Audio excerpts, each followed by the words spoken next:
Olá, alunos! Sejam bem-vindos novamente. Eu sou a professora Marcela e estou ministrando para vocês a disciplina de Recursos Naturais, ok? Hoje nós vamos falar um pouco da preservação da flora e fauna, parte 1. Lembrando que todo o material que eu abordo aqui nessas aulas tem na sua apostila física, ok? Bem, vamos lá. Estou começando aqui as causas da extinção das espécies, tá? Coloquei uma... Eu gosto de trabalhar com bastante foto, né? Porque aí o aluno também tem essa visualização e grava mais, né? Bem, então o que nós temos aqui? A questão das causas da extinção das espécies, né? O que é extinção? É quando a espécie vai, vamos dizer assim, sumindo do seu habitat natural, tá? Então você percebe que antigamente tinha um número X, né? E hoje você percebe que é quase raro você ver um determinado animal ou encontrar uma determinada planta. Então isso é extinção, tá ok? Bem, o que leva, o que causa isso? Mudanças no ambiente. É claro que qualquer coisa interfere. Vocês já devem ter ouvido falar da questão da cadeia alimentar, que nós vamos também abordar um pouquinho aqui para fazer essa relação. A questão da cadeia alimentar, o que é? Se você tem ali os produtores, os consumidores e os decompositores, né? Então, se algum desses forem afetados, a cadeia alimentar de determinados ecossistemas já ficam comprometida, tá? Então, a mudança no ambiente, qualquer mudança, tá? Seja ela de modo natural, ou seja ela o que? É influenciada pelo homem, tá? Falta de alimento. Então, uma coisa leva a outra. Porque, por exemplo, eu vou usar uma relação dos antigos animais que nós tínhamos na pré-história. Então, o que os cientistas disseram? Esses animais, eles foram diminuindo por quê? Ou até mesmo sumindo e sendo extintos. Porque alguns animais eram extremamente grandes. Então, primeiro, eles precisariam de muita comida, tá? Então, conforme a comida vai acabando, esses animais vão passando o quê? Fome, né?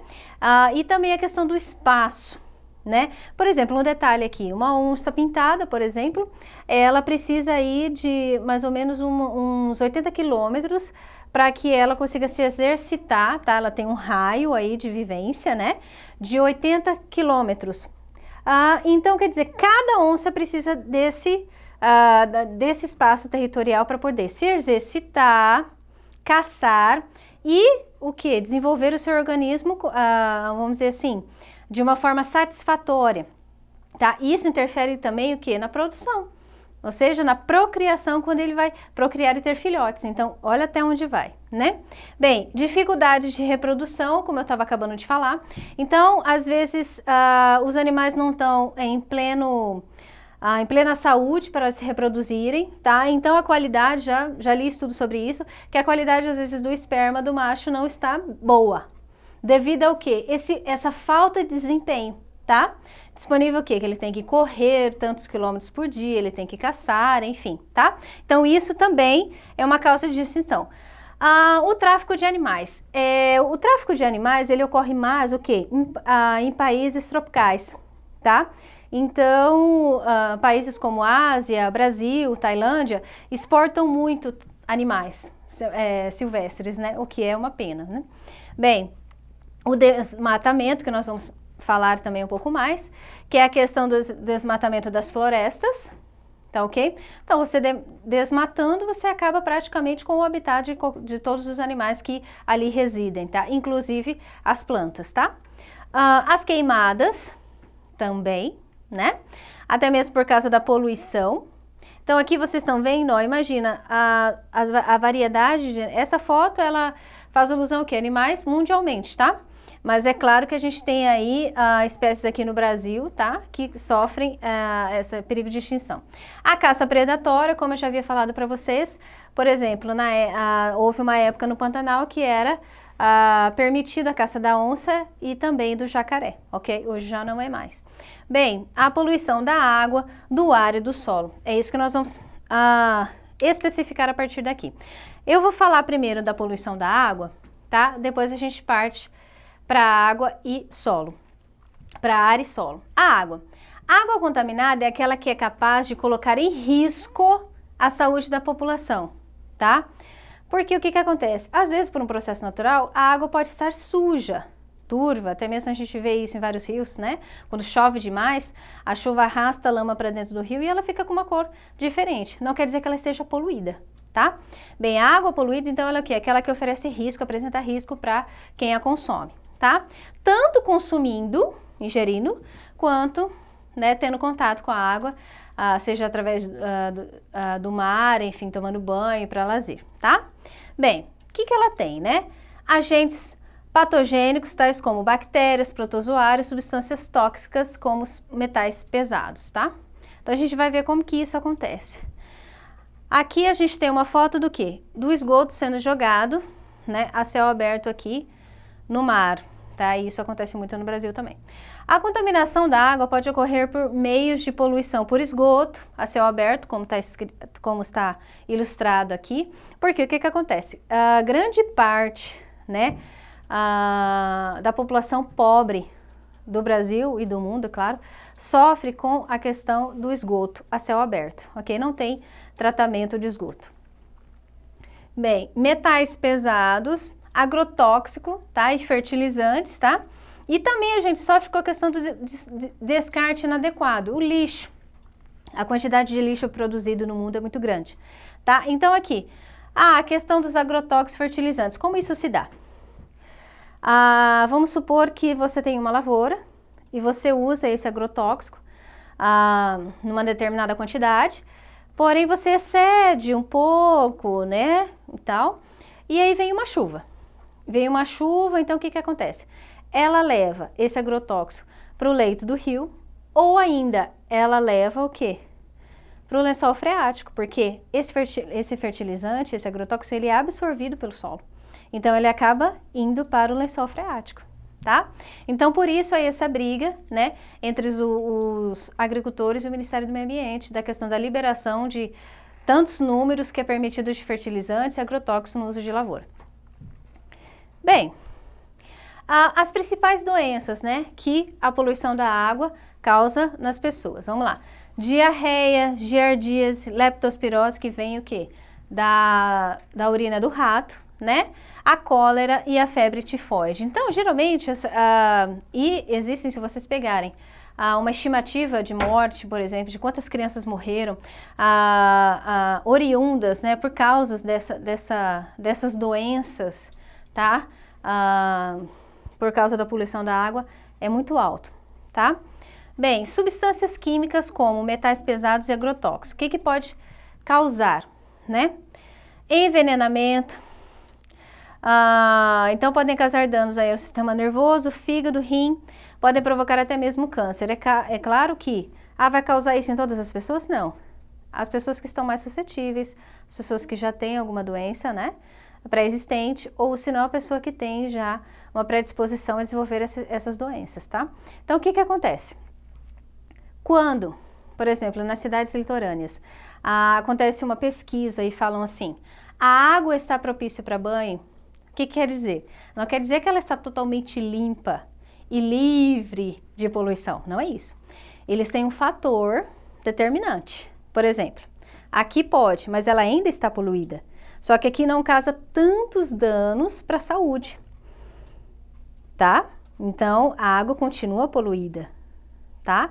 Então, infelizmente, como o nosso litoral, ele é um turismo de massa, então realmente a gente passa por isso que os rios são altamente poluídos no Brasil, ok? Bem, então já que nós estamos falando dos problemas, vamos aqui elencar algumas soluções. Tá, professor, o que nós poderíamos fazer com relação a esse problema da poluição da água? Bem, nós temos aqui, ó, projetos eficientes de saneamento básico. Isso aqui é o principal, tá? Para que esse saneamento básico chegue às populações mais pobres e carentes, tá? Isso seria o primordial. Maior fiscalização no que diz respeito ao descarte de substâncias químicas, por exemplo, o lixo hospitalar, né? Por exemplo, também o descarte industrial das usinas, por exemplo, que usam água para resfriarem as turbinas e essa água ela é despejada no leito do rio, por exemplo, né? Bem, também é essencial que a água seja tratada e testada antes do seu envio para a população. tá? Porque isso é feito o quê? Através de estações de tratamento da água. Para ela o quê? A gente recebe a água, que eu também vou falar aqui, a gente recebe a água e depois ela é tratada e devolvida, tá? Para um rio. Bem, ao criar políticas que evitem a contaminação da água, estamos ajudando no abastecimento das cidades, pois mais água de qualidade está disponível para a população. Além disso, contribuímos para manter a cidade limpa, prevenimos e controlamos as doenças. Então, por que acontece? E também os hábitos de higiene, ainda mais agora em tempos de pandemia. Por que essa questão de controlamos as doenças? Porque através da água vocês perceberam o gasto que o Serviço Público de Saúde tem com isso? Então, o que acontece? Se você investir em saneamento básico, você está fazendo o quê? Você está diminuindo a taxa, claro, de morte para a questão da poluição da água e também evitando que o sistema público de saúde fique cheio. Não é mesmo? Está evitando que as pessoas cheguem lá doentes por causa da água. Bem, aqui eu coloquei o quê? Uma figura para vocês de como seria uma estação de tratamento, tá? Nós temos, claro, por exemplo, aquelas bocas de lodo que você vê na rua, você vê, né, aquelas tampas assim redondas pesadas que está escrito o quê? Águas pluviais, né? Que são águas do quê? Advinda da chuva. Então, é para onde a água escorre, né, geralmente. Você tem um córrego que canaliza isso, né, nos grandes centros, né, que o quê? Que recolhe, que capta essa água da chuva, tá? E aí também nós temos um outro problema, que é a questão do volume das chuvas e as enchentes.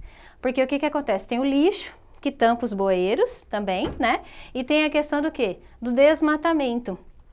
As pessoas retiram muito a cobertura vegetal, inclusive no meio urbano, né, que a cidade está crescendo demais, né, e aí o que acontece? Quando vem a chuva, o pouco que restou, né, não consegue absorver a água a tempo, então a cidade, né, se inunda. Bem, então vou explicar aqui rapidinho. Esse aqui é a coleta do quê? Tá? Do esgoto quê? Doméstico, tá? Então aqui depois, tá? Tem a explicação. Você coleta, né, da rede de esgoto, vem aqui, mas eu quero chamar a atenção para vocês no seguinte. Tá vendo esse número 6 aqui, ó, e o 7? O que acontece? Essa água, ela é tratada, ela não é jogada diretamente, né, ou essa é a função principal, primordial da estação de tratamento, que é essa água, o quê? Vocês estão vendo que aqui, ó, ele vai ao fundo, ok, realmente a sujeira e separa da água. Tá? Então, assim, isso mesmo, através de todos esses processos, aí a água sai limpa e é devolvida a um leito de rio. Tá ok, pessoal? Bem, então nós temos aqui, falar rapidinho, o esgoto, né, para deixar as casas. Número 2, a rede coletora, tá? Isso aqui é o quê?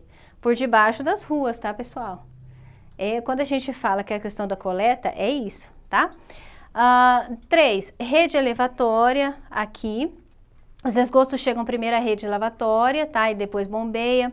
Aí o número 4, 5, 6 é o processo, tá? Pela qual a água passa. Pré-tratamento, tratamento biológico, decantador. Aí depois o lodo que sobra, tá? Que ele tem outro destino, geralmente ele vai para o aterro sanitário. E enfim, ela é despejada novamente ao leito do rio. Bem, pessoal, muito obrigada. Essa foi a parte 1. Vejo vocês na parte 2, ok?